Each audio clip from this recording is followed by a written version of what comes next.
नमस्कार, आप देख रहे हैं कंज्यूमर अड्डा और आपके साथ मैं हूं विपिन भट्ट। खाने की थाली में क्या है ये जानने का हक हर कंज्यूमर को है। मिलावट हो, घटिया इंग्रेडिएंट्स हो, एक्सपायर्ड प्रोडक्ट हो या फिर फूड सेफ्टी रूल्स की अनदेखी हो, इन सब के खिलाफ महाराष्ट्र एफडीए ने इस वक्त एक बड़ा अभियान, एक बड़ी मुहिम छेड़ रखी है और इस अभियान की कमान है एफडीए कमिश्नर तुकाराम मुंडे के हाथों में। मुंबई से लेकर पुणे तक restaurant, clubs, bakeries, food warehouses और क्विक कॉमर्स कंपनियों की फैसिलिटीज पर लगातार छापेमारी हो रही है। कहीं एक्सपायर्ड ड्रिंक्स का स्टॉक मिल रहा है, कहीं हाइजीन के गंभीर उल्लंघन के मामले सामने आए हैं, तो कहीं ऐसे फूड प्रोडक्ट्स के इस्तेमाल पर सवाल उठे हैं जिन्हें लेकर एफडीए पहले ही सख्त निर्देश दे चुका है। मंगलवार को भी मुंबई में कई एस्टैब्लिशमेंट पर कार्रवाई हुई और कुछ के लाइसेंस सस्पेंड करने की प्रक्रिया भी शुरू कर दी गई। यानी साफ है, एफडीए अब सिर्फ छोटे दुकानदारों तक सीमित नहीं है बल्कि बड़े रेस्टोरेंट, क्लब्स और फूड सप्लाई चेन तक पहुंच रहा है और इसकी जरूरत को समझना भी मुश्किल नहीं है। आज होटल्स और रेस्टोरेंट में खाने की क्वालिटी, हाइजीन और इंग्रेडिएंट्स को लेकर कंज्यूमर्स की शिकायतें लगातार सामने आती हैं। सोशल मीडिया पर आए दिन ऐसे मामले सामने आते हैं जहां खाने में गंदगी से लेकर एक्सपायर्ड प्रोडक्ट्स और मिलावट तक के आरोप लगते हैं। ऐसे में अगर फूड सेफ्टी अथॉरिटी सख्ती करती है, इंस्पेक्शंस बढ़ाती है और नियम तोड़ने वालों पर एक्शन लेती है तो इसका सीधा फायदा आखिरकार कंज्यूमर को ही मिलना है। लेकिन इस बीच इस पूरी मुहिम से जुड़ी दो महत्वपूर्ण बातें सामने आई हैं। बॉम्बे हाई कोर्ट ने पुणे के एक मामले में एफडीए की कार्रवाई पर टिप्पणी करते हुए कहा है कि डिपार्टमेंट गोइंग ओवरबोर्ड, यानी जरूरत से ज्यादा आगे जा रहा है। कोर्ट ने लाइसेंस सस्पेंशन के तरीके पर सवाल उठाए हैं और संबंधित मामले में 5 लाख का कंपनसेशन देने का आदेश भी दिया है महाराष्ट्र एफडीए को। वहीं दूसरी तरफ मुख्यमंत्री देवेंद्र फडणवीस ने फूड सेफ्टी को लेकर चल रही इस सख्ती का समर्थन किया है और साफ कहा है कि लोगों की सेहत के साथ खिलवाड़ करने वाले के खिलाफ कार्रवाई जारी रहनी चाहिए। तो एक तरफ कोर्ट याद दिला रहा है कि हर कार्रवाई कानून, प्रक्रिया और फेयरनेस के दायरे में होनी चाहिए और दूसरी तरफ सरकार का स्पष्ट संदेश है कि कंज्यूमर की सेहत के साथ कोई समझौता नहीं हो सकता और शायद यही इस वक्त की सबसे जरूरी बात या सबसे जरूरी बैलेंस है। सख्ती भी हो, कार्रवाई भी हो, लेकिन ऐसी कार्रवाई जो कंज्यूमर को सुरक्षित बनाए, फूड बिजनेसेस को जिम्मेदार बनाए और पूरे फूड इकोसिस्टम में भरोसा पैदा करे। आज कंज्यूमर अड्डा में बात इसी बड़े सवाल पर, मुंबई और महाराष्ट्र में फूड सेफ्टी की इस मुहिम का असली असर क्या होगा? क्या ये क्रैकडाउन होटल्स और रेस्टोरेंट की वर्किंग कल्चर को बदल पाएगा? और सबसे बड़ा सवाल, आपकी थाली में जो खाना पहुंच रहा है उसकी सेफ्टी की जिम्मेदारी आखिर किसकी है? तो ये सारी बातें आज हम करने जा रहे हैं। कार्यक्रम में हमारे साथ शामिल हो रहे हैं फसाई के पूर्व डायरेक्टर प्रदीप चक्रवर्ती और डाइटिशियन न्यूट्रिशनिस्ट सिमरत कथूरिया। आप दोनों का बहुत बहुत स्वागत है। प्रदीप सर, पहला सवाल आपसे। महाराष्ट्र एफडीए की इतनी जोरदार कार्रवाई हो रही है और अब तो मैं देख रहा हूं कि इसके देखे देखी कुछ और स्टेट से भी ऐसी खबरें आने लग गई हैं। क्या आपको लगता है कि अगर एक राज्य में इतने बड़े पैमाने पर फूड सेफ्टी वायलेशन सामने आ रहे हैं तो बाकी राज्यों की तस्वीर भी बहुत अलग नहीं होगी? नहीं, वो तो सही बात है। एक्चुअली जब महाराष्ट्र का एफडीए इतना स्ट्रांग है और बहुत पहले से इसका इंफ्रास्ट्रक्चर भी बहुत अच्छा था, जितना एनफोर्समेंट हुआ था वो महाराष्ट्र में ही ज्यादा हुआ था और बाकी स्टेट में तो बहुत ही पीछे था। बट अभी महाराष्ट्र को देख के गुजरात और ये राजस्थान, ये सब भी जैसे अलग पनीर को बैन कर दिया, तो उधर भी चल रहा है, यूपी में भी चल रहा है, तो बाकी स्टेट्स आर आल्सो इनकरेज। तो ये एक अच्छा शुरुआत हुआ है। पहले से एनफोर्समेंट को उतना स्ट्रिक्टली नहीं लिया क्योंकि ये बोला था कि FSS act is self compliance act, but और इसमें फूड सेफ्टी इंश्योर करने का जिम्मेदारी जो इनका ऊपर ही है, जो फूड बिजनेस ऑपरेटर, जो मैन्युफैक्चरर, रिटेलर, सेलर, इनका ऊपर ही है। बट जब वो जिम्मेदारी वो नहीं निभा सकता है, उल्टा एक्सपायर्ड प्रोडक्ट्स भी सेल कर रहा है और ये रेस्टोरेंट्स में भी एक्सपायर्ड प्रोडक्ट्स मिला है, तो कार्रवाई तो होना ही चाहिए, तो सही है। सिमरत, क्या कहेंगे हम इसको कि क्या अभी तक देश में मतलब अंधकार था इस पूरे मामले के अंदर कि सब कुछ चल रहा था, अब एक व्यक्ति और एक डिपार्टमेंट जागरूक हुआ तो ऐसा लग रहा है कि पूरी की पूरी परत ही उधड़ गई है। कोई रेस्टोरेंट ऐसा नहीं है, कोई होटल ऐसा नहीं है, और वो भी नामी गिरामी, छोटे मोटे तो छोड़ दीजिए, जिनमें कोई फूड सेफ्टी का वायलेशन ना मिला हो, और री इंस्पेक्शन पे भी उनके लाइसेंस सस्पेंड ही हो रहे हैं। क्या लगता है आपको कि ये, अब जैसा सवाल मैंने प्रदीप जी से कहा कि कोई पूरे देश की हालत इससे अलग होने वाली नहीं है, लेकिन कम से कम अब आंखें खोलने का वक्त आ गया है? बिल्कुल विपिन जी, प्रॉब्लम तो आगे भी थी, हर जगह दिखती है, अकेली महाराष्ट्र में नहीं। अगर आसपास अपने नजर मारो, हर रेस्टोरेंट में अगर हम लोग किचन्स में जाते हैं उनकी, तो हमें नजर आता है कि वहां पे पेस्ट का इशू है, हाइजीन का इशू है। बट लोग इसे सीरियसली नहीं ले रहे थे, क्योंकि गवर्नमेंट इसके ऊपर कोई भी एक्ट नहीं कर रही थी। लेकिन अब इस स्टेप से क्या हुआ कि सारे ही जो स्टेट्स हैं वो एक बार तो इस चक्कर में आ ही गए हैं, एंड सोशल मीडिया पे इसका काफी ज्यादा चर्चा होने के कारण मुझे लगता है कि this is a very big step, जिससे सबको फायदा होने वाला है। एंड महाराष्ट्र अकेला ही क्यों, हम चाहेंगे कि हर सारी स्टेट्स का जो FSSAI है वो इस ऊपर सारे स्टेप्स लें, एंड मुझे लगता है ये चेंज हम लेके आ सकते हैं। बट रही प्रॉब्लम्स की बात, अगर हम आसपास नजर मारे, प्रॉब्लम्स पहले भी थी, प्रॉब्लम्स अभी भी हैं, लोग शिकायत करते थे, बट शायद शिकायतें सुनी नहीं जाती थी। बहुत छोटी छोटी चीजों को फिर लोगों ने इग्नोर करना शुरू कर दिया। हम लोग यही सोचना शुरू हो गए कि इंडिया में रहते हैं, ऐसा तो होगा ही, हम ऐसा ये तो इतनी क्वालिटी तो हमें खराब मिलेगी ही मिलेगी। तो आई थिंक ये थोड़ा ह्यूमन नेचर हमारा बनता जा रहा था, एक्सेप्टेंस का। प्रदीप जी, क्या इसके पीछे का कारण हो सकता है? मतलब ये अगेन, मतलब जैसे कोई जादू कर दिया हो किसी ने आके और अचानक से आपकी आंखें खोल दी हो, आपकी आंख से पट्टी हटा दी हो, तो क्या माने पहले भी ये सब था? तो तब जो लोग थे या FDAs थे, या तो आकंठ भ्रष्टाचार में डूबा हुआ है सब कुछ, कि साल में 1-2 आपने छापे मार दिए, 1-2 इंस्पेक्शन कर दिए, बाकी सब चल रहा है, या फिर ये कहें कि अब तक तो कुछ नहीं था, सारी कमी अभी आई है? लेकिन मुझे पहले वाला कारण ही सही लगेगा कि भाई, या तो इससे पहले लोग ध्यान नहीं दे रहे थे, मतलब हमारे अपने डिपार्टमेंट सोए पड़े थे नियम के बारे में, या तो उन्हें खुद को जानकारी नहीं थी, या वो इम्प्लीमेंट नहीं करना चाहते थे, या फिर भ्रष्टाचार का शिकार थे। कैसे समझे इसको? नहीं, देखिए, ये जो इन्फोर्समेंट है, इसके ये जैसे वो 2015 में जब ये नेस्ले मैगी नूडल्स बैन हुआ था, उस टाइम में बाकी फूड बिजनेस ऑपरेटर भी थोड़ा संभल गए थे। बट ये कोरोना का टाइम में मैंने देखा कि इन्फोर्समेंट एकदम नील हो गया था ऑल ओवर इंडिया, और इसका ही एक्चुअली एडवांटेज ले रहा था ये लोग। और बड़ा कंपनी है, मैं हर टाइम में बोलता हूँ कि big players are the biggest offenders. तो मैंने भी, मेरा एक्सपीरियंस जो है उसमें मैं देखा कि जो बिग कंपनी है वो बड़ा बड़ा बात करता है, बट ऑफेंडर वही है। But they know that they can get, वो लोग निकाल सकेगा किसी भी हालत में। तो अभी तुकाराम जी जो स्पेशल ड्राइव लिया है इन्फोर्समेंट के ऊपर, ये स्पेशल ड्राइव किसी ने नहीं लिया था। सिर्फ ये जो त्योहार का टाइम में FSSAI एक सर्कुलर दे देता था दिल्ली से, जितना फूड सेफ्टी कमिश्नर्स को, कि इसको ये जो पनीर, खोया और ये तुकाराम सब मुंडे थोड़ा साहब का देखना खुद चाहिए। का ये स्टेटमेंट है कि वो कुछ भी नया काम नहीं कर रहे, वो सिर्फ जो कानून में लिखा हुआ है उसे इम्प्लीमेंट कर रहे हैं। वो कोई ऐसी चीज नहीं है जिसमें उन्होंने पहला कदम उठाया हो या वो फर्स्ट टाइमर हो, वो सिर्फ उतना ही कर रहे हैं जो ऑलरेडी किसी और को भी करना चाहिए था। ये सबको ही करना चाहिए, जितना स्टेट फूड सेफ्टी डिपार्टमेंट्स है, 35 स्टेट फूड सेफ्टी कमिश्नर्स है, ये सबको ही करना चाहिए। बट वो ठीक से किया नहीं, इसीलिए अभी ये बट स्पेशल ड्राइव जो लिया है तुकाराम जी पर्सनल इनिशिएटिव लेके, इसीलिए ये सब आ रहा है।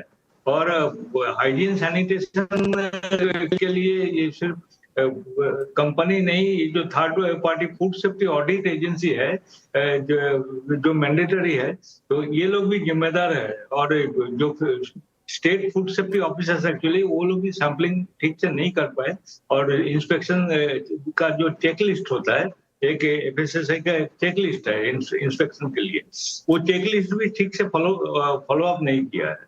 तो इसीलिए आज यही स्थिति में आ गए। बट तुकाराम जी का ये जो है, ये थोड़ा सा जो FSS एक्ट रूल्स और रेगुलेशंस जो है उसका मुताबिक कोई जगह में थोड़ा डेविएशन भी हुआ है, इसीलिए वो 5 लाख का जो जुर्माना किया है एफडीए महाराष्ट्र को, इसीलिए है। और बट मेरे ख्याल में वो ये जो ह्यूज इम्पैक्ट लाया है ये सब एनफोर्समेंट का ऊपर, तो इसका सामने ये 5 लाख का जुर्माना कुछ बिल्कुल, नहीं जो है। देखिए जो आप कह रहे हैं सर, उसमें वही दो बातें हैं जो मैंने अभी भी कही कि एक तरफ कोर्ट का पहले भी एक ऑब्जर्वेशन आया था बॉम्बे हाई कोर्ट का, जो किसी और एक होटल का जब उन्होंने लाइसेंस सस्पेंड कर दिया था कि भाई ये थोड़ा ओवरडन हो गया, और अभी भी लगभग उसी तरह की चीज़ उन्होंने कही है कि जब रीवेरिफिकेशन किया गया तो वो पर्टिकुलर दुकान या इंस्टीट्यूट जो भी था वो 98% कंप्लायंट था, लेकिन 2% की कमी के चलते उसको फिर से उसके लाइसेंस को सस्पेंड किया गया, और उसी पे कोर्ट कह रहा है कि भाई ये ज़्यादा हो गया। लेकिन दूसरी तरफ महाराष्ट्र सरकार, खुद मुख्यमंत्री कह रहे हैं कि नहीं, ये जो कार्रवाई कर रहे हैं वो बिल्कुल सही है और हम इन्हें बैक करते हैं। सिमरत, क्या अब सभी स्टेट हेड्स को, सभी सरकारों को ये स्टेप लेना चाहिए कि वो अपने एफडीए को बैक करें, अपने एफडीए को इतना सशक्त करें कि जाइए कार्रवाई कीजिए, सरकार आपके साथ खड़ी है? बिल्कुल विपिन जी, जब तक ये काम नहीं होगा, अकेले महाराष्ट्र की बात नहीं है, हम यहाँ पे भारत की बात करते हैं, हम एक सारे इंडिया में, हमें जब तक हमारी फूड सेफ्टी के ऊपर बात नहीं होगी, जब तक चेक नहीं किया जाएगा, जब तक बहुत सारी ये वाले छोटे स्ट्रीट फूड्स पे या बड़ी कंपनीज पे रेड नहीं की जाएगी, किसी को पता ही नहीं लगता अंदर क्या हो रहा है। एंड अगर आज हम हेल्थ की बात करें, आजकल सबको गट इश्यूज हो रहे हैं, सबको एलर्जीज हो रही हैं, बहुत सारा उसका रीज़न हमारे खाने के साथ जुड़ा हुआ है। अगर वहीं पे अगर हाइजीन अच्छा होगा, खाना अच्छा मिलेगा, तो ऑब्वियसली ये सारी चीज़ें हम बेटर कर पाएँगे और हमारा इंडिया की जो सबकी जो हेल्थ है वो बेटर होगी। तो I think it's a high time कि ये सारी की सारी स्टेट्स, सारे के सारी स्टेट्स का एफडीए इसके ऊपर काम करे। एंड ऑब्वियसली अगर इसी जिस तरीके से उन्होंने करा है, और जैसे आपने कहा कि हाँ, एक ये तो बहस ये नॉर्मली छिड़ करना। रही है, एक मुद्दा जो अभी कोर्ट से भी आया, और वो ये कि ये एक एटीट्यूड है कि चलता है या थोड़ा बहुत चलता है। अब 98% को मान लीजिए कि ये 100% है। बहुत सारे पेपर में एग्जाम्पल छपे हैं कि डीप फ्रीजर का जो टेम्परेचर है वो 11 डिग्री होना था या 15 डिग्री होना था, या जहां पर आपने फ्रोजन फूड रखा है वो -18 की जगह अगर -15 निकला या 3-4 डिग्री का भी वेरिएशन आया तो वो आपकी त्रुटि मानी जाएगी। क्या अब वक्त है कि हमें इतना डीप डाउन जाकर भी नियमों को लागू करवाना चाहिए? मतलब एक जो एटीट्यूड है कि चलो चलता है, 2 डिग्री का ही तो अंतर है, अब उससे पार निकलना होगा। बिल्कुल होना चाहिए, बिकॉज़ अगर हम लोग इन चीज़ों टेम्परेचर की बात कर रहे हैं, हाइजीन की बात करें, आप सोचिए थोड़े से ही टेम्परेचर से जब तक हमारी अगर आपका मिल्क आ रहा है, आप किसी भी स्ट्रक्चर में, चाहे आपका पनीर है या दूध है, आपके होटल में आ रहा है या आपके क्विक कॉमर्स में आ रहा है, वो किस टेम्परेचर पे आता है और उसको कितनी देर के बाद उसे फ्रिज में लोड किया जाता है और किस टेम्परेचर पे किया जाता है और उसके बाद उसकी हैंडलिंग कैसे होती है, ये छोटी-छोटी चीज़ें बहुत माइन्यूटली होती हैं। शायद हम इंडिया में इस चीज़ को बहुत ज़्यादा तवज्जो नहीं देते हैं, लेकिन वहाँ पे ही कंटैमिनेशन शुरू हो जाती है, बैक्टीरिया की फॉर्मेशन शुरू हो जाती है। लेकिन वही बात है, जैसे हम बात कर रहे हैं कि इतने से क्या होगा, इतना तो चलता ही है। शायद इतना, इतना, इतना करके हम सबने अपना हेल्थ इतना खराब कर लिया है।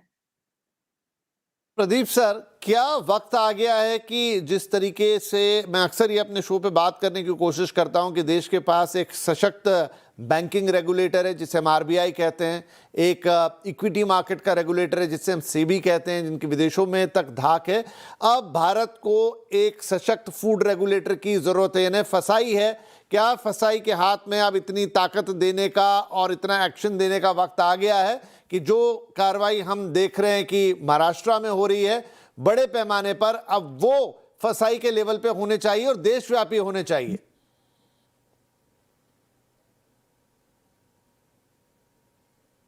जी प्रदीप सर।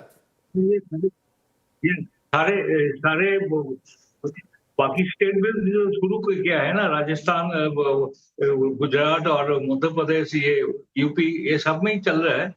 तो ये पूरा इंडिया में होना चाहिए। जैसे वो पनीर अनालग एक्चुअली बैन कर दिया तो पहले महाराष्ट्र, उसका बाद एक्चुअली ये बाकी भी तो स्टेट में जैसे गुजरात कह रहा था और प्रदीप सर की राजस्थान फसाई जो है देश का फूड रेगुलेटर है, क्या अब उसको इतना ताकतवर बना देना चाहिए कि फिर वो पूरे देश में इस तरह की कार्रवाई कर पाए, भले ही एफडीए के साथ मिलकर करे?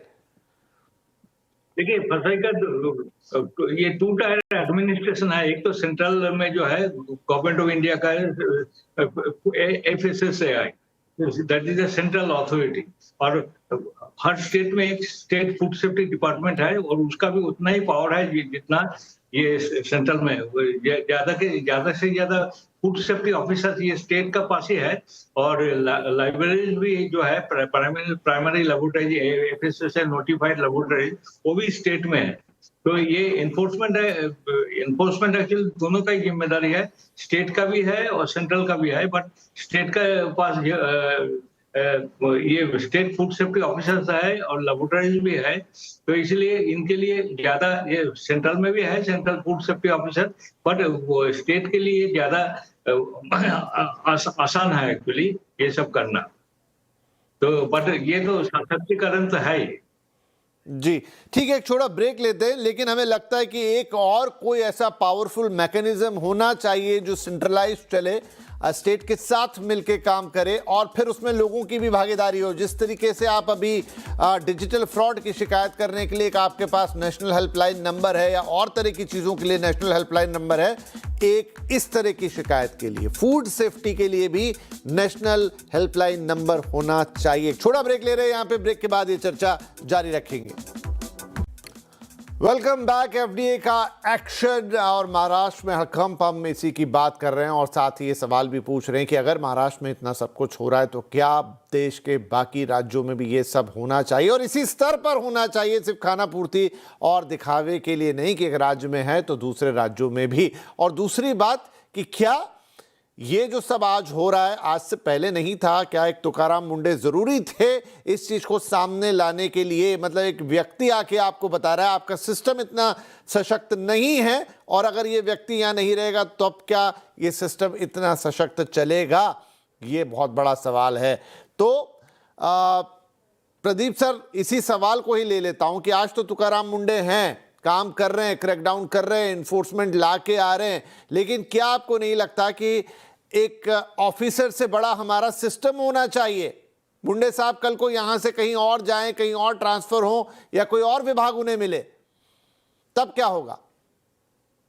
देखिए ऑफिसर तो आते जाते रहते हैं, बट ऑफिसर का इंडिविजुअल जो इनिशिएटिव है उसका ऊपर काफी डिपेंड करता है कोई भी डिपार्टमेंट। तो अभी तुकाराम जी काफी इनिशिएटिव ले रहा है, उतना इनिशिएटिव बाकी कमिश्नर्स भी लेंगे तो इसमें कोई फर्क नहीं होगा, क्योंकि सिस्टम तो है। और हमारा जो एक्ट जो है ये काफी 101 सेक्शंस जो है FSS एक्ट 2006, इसमें काफी सारी प्रोविजंस भी है। वो एक्ट का मुताबिक और रेगुलेशंस के मुताबिक काम करेगा तो कोई भी एफडीए कमिश्नर। बात तो आपकी सही है, लेकिन अगर ऐसा हो रहा होता तो शायद आज हम ये शो कर नहीं रहे होते। आपके लिए भी मैं समझता हूं कि उस बात को उस तरीके से रख पाना मुश्किल होगा, लेकिन अगेन वही कि सिस्टम इतना सशक्त बने, एक बॉडी इतनी पावरफुल हो, वो एफडीए हो चाहे वो फसाई हो, कि उसका प्रभाव रहे और ये जितना पूरा मार्केट है यहाँ पे लोगों में, मैं नहीं कहता कि उनको डरा के रखा जाए, लेकिन कम से कम नियम कायदे कानून का डर तो होना ही चाहिए। नहीं तो हम देख ही रहे हैं धड़ल्ले से कि क्या हालात हैं।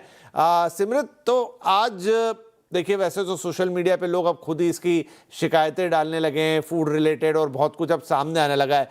क्या सरकार को एक ऐसा नेशनल रियल टाइम कंप्लेंट और इंस्पेक्शन सिस्टम नहीं बना देना चाहिए जहां कंज्यूमर की शिकायत सीधे पहुंचे और एक्शन भी हो और उसकी ट्रैकिंग भी हो जाए? बिल्कुल विपिन जी, आई थिंक वो बेस्ट आइडिया है। हम अपने अगर अपने पैसे के लिए, हम अपनी इक्विटी के लिए, हमारे पास इतने हेल्पलाइन नंबर्स हैं हमारे, हम अगर ये काम कर देंगे तो सोचिए।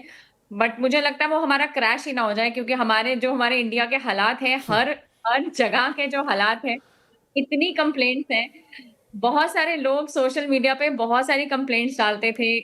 अगर उनके खाने में अगर खराब निकल रहा है तो वो लोग पिक्चर डाल देते थे। अगर किसी कंपनी के खिलाफ कोई बात होती थी वहां पे बात हो जाती थी। लेकिन उस टाइम शायद दबाव इतना ज्यादा था, कोई सुन भी नहीं रहा था। लेकिन अगर कोई ऐसी वाली काम हो जाए कि जहाँ पे हम लोग कंप्लेंट कर सके, हम कॉमन मैन कंप्लेंट करना शुरू कर दिए, तो सोचिए कितना इजी हो जाएगा। एंड सबसे ज्यादा तो वहीं पे फर्क आना शुरू हो जाता है जब किसी को पता है कि उसकी कंप्लेंट हो सकती है ना, तो बहुत सारी चीजें वहीं पे सुधरनी शुरू हो जाती हैं। आपको हर जगह जाके चेकआउट करने की जरूरत ही नहीं पड़ती है, क्योंकि कंज्यूमर ही बहुत बड़ा इंस्पेक्टर बन जाता है आपके लिए। सो आई थिंक ये बहुत अच्छा होगा अगर हम लोग कोई ऐसी बॉडी स्टार्ट कर सके तो। राइट शायद प्रदीप जी डिस्कनेक्ट हो गए, लेकिन ये सवाल भी हैं सर क्या फसाई को गाइडलाइंस हैं, रेगुलेशन है जैसा आपने कहा, लेकिन अब इससे आगे बढ़कर देश के तमाम शहरों में, बड़े शहरों में सरप्राइज इंस्पेक्शंस नेशनल का कोई एक नेशनल मैकेनिज्म नहीं तैयार कर लेना चाहिए, ताकि एक सिस्टम तैयार हो जाए अपने आप में कि भाई कभी भी हमारा इंस्पेक्शन हो सकता है, कभी भी हमारे मार्क्स कट सकते हैं, कभी भी हमारे लाइसेंस पर आंच आ सकती है। देखिए, जो एक्ट जो है वो तो काफी क्लियर है, तो उसमें कोई दिक्कत नहीं है। सिस्टम भी एक्ट का ऊपर ही बनता है, रेगुलेशंस का ऊपर ही बनता है। बट ये एनफोर्समेंट का ऊपर पहले इतना ध्यान नहीं दिया गया था, सिर्फ इसको ट्रेनिंग और ये अवेयरनेस ये सब में ही रिस्ट्रिक्ट रखा था। एनफोर्समेंट का भी जरूरत है, बट जब पानी सर का ऊपर चला गया है तब और क्या करें। राइट अभी पानी सर का ऊपर चला, हमें और ढेर सारे तुकाराम मुंडे यहाँ पर चाहिए होंगे, हर स्टेट में चाहिए होंगे जो इस तरह का एक्शन लें, और उनकी जो राज्य सरकारें हैं वो भी उन्हें बैक करें कि आप इस तरीके से काम करें, और उतने डीप लेवल पर जाके काम करें जहाँ पर आप हर छोटी बात के लिए ध्यान दिलाएं कि ये गलत है। बाकी तो बहुत कुछ मिलावट और ये और उस पर तो क्रैकडाउन सीधा सीधा होना ही चाहिए, लेकिन जो बेसिक्स हैं हाइजीन के, रेस्टोरेंट के और खाने के, उन्हें तो पालन करवाना ही पड़ेगा। बहुत बहुत शुक्रिया सिमरत और प्रदीप सर, और हम भी ये लगातार अवेयरनेस की कोशिश करते रहें, आगे भी जारी रहेगी, क्योंकि यहीं से सबसे बड़ा बदलाव आता है। अगर आप और हम चाहेंगे तो फिर ये ज़रूर होगा। बहुत बहुत धन्यवाद इस चर्चा में शामिल होने के लिए। नमस्कार।